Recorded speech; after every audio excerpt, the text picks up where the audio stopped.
อย่ามายั่วเย้าเจ้าสู้เหมือนไก่แจ้อย่ามาอ้อแอลิ้นลัวหัวแก้มหยอก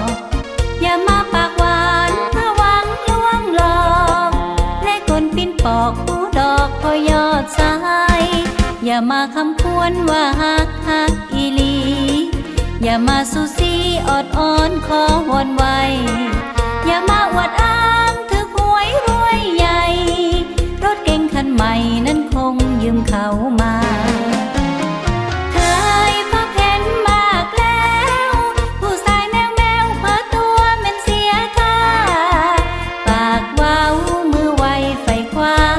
หอยเล่มานยาจนเป็นตาสั่งแท้แท้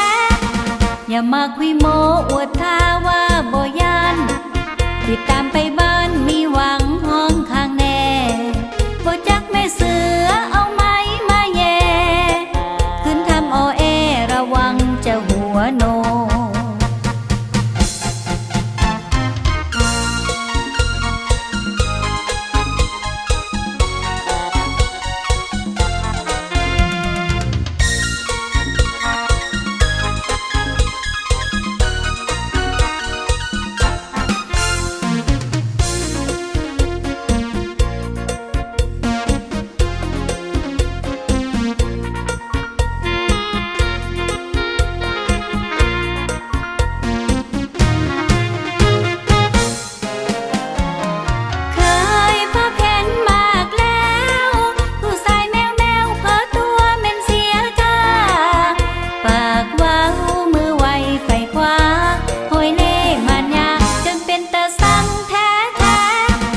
อย่ามาคุยโมอว